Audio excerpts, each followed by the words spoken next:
The rest of the shit's off of the inside, and I mean, except for the floor, of course. And I was kind of worried that I'd been doing like tearing the thing up needlessly, you know. But I'm glad that I did in retrospect, because there is most certainly a little bit of shitty shit going on around this door here. You can see where the water's been running down the inside. There was an electrical wire right here. I took out all of the lighting and stuff, everything other than the like exterior like trailer lights, because I want the interior lights to run off of the like internal battery, not off of the puller battery, you know what I'm saying? And I've still got these grounds. It had the grounds like screwed to the frame. I'm not a huge fan of that. I'd rather have them run straight to the battery. So I'm still going to end up redoing some of this trailer wiring, because it does ground to the frame there, and that's janky as fuck. You know what I'm saying? And I've got plenty of extra wire that I can do that with now. Hardy har har. But anyway, yeah, and then over here, you can very much see around here where there's been water leaking in somewhere. I don't know if it's been coming through the roof or coming through the drip channel here and coming in, but I don't know. You would think if it was leaking on the roof, even though this is aluminum, if it was leaking along this seam here and coming in, you'd think you'd still be able to see dirt streaks, you know, even if the aluminum doesn't rust and make rust streaks, you know. But there was something going on here, and I'm gonna have to deal with that. We can see this a little better now. That does look like a patch, so I assume that that's where this little bit of shitty shit came from. I have to check on that patch good later. But yeah, other than that, it's not bad. There was something that I forgot to, crotch rocket, get down the road. Oh, that was a fucking Honda or something, some dipshit in a race mobile. Lovely. But what was I talking about? Oh yeah, something I forgot to mention is I think the back of the trailer, the corner, got backed into something at some point, and then they fixed it. I forgot to show this yesterday, because the corner of the hinge there has been welded back on, and that shitty stabilizing jack has been all bent up. I'm going to take those jacks out anyway, because they're going to be in the way of my square corners and shit, you know what I'm saying? And I'll just use, if I need to have stabilizers, I'll just use like scissor jacks and some blocks. I think that'll be a lot nicer anyway, a little more flexible, whatever. Anyway, yeah, it's supposed to rain good tomorrow. Then we'll be able to see where the leaks really are, hopefully.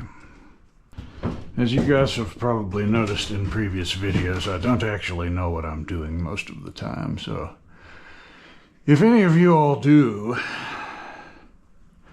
I'd like your advice. The paneling was screwed straight to these steel studs, which are about an inch thick. And I was thinking, if I got like some true 3/4 inch furring strips and put on top of these, then I'd only lose 1.5 inches of width, but I'd have something that I could nail to then,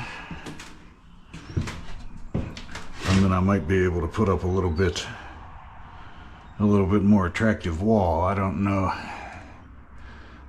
if that would be worth fucking with or not, or even worth paying for, because it'll doubtlessly be more expensive than just putting glue on back up. But I don't know. I could use some kind of fake board looking paneling or something then, and like use like ring shank nails or something, and the heads would be all aesthetic and shit, right? I don't know. What do y'all think? Couple other things I was thinking when I put this back together. What the hell's that? Oh, some kind of seal.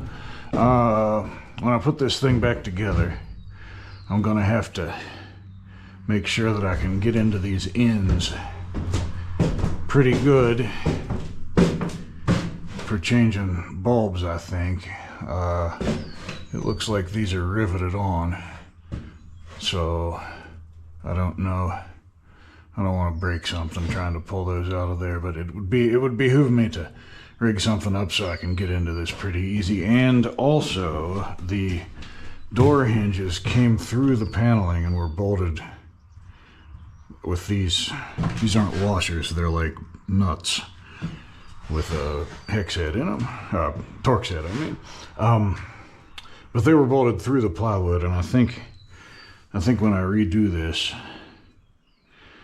what I'll probably want to do here is to maybe put a metal plate on here for the door to bolt through, and then cut the paneling out around it, because that seems a little janky.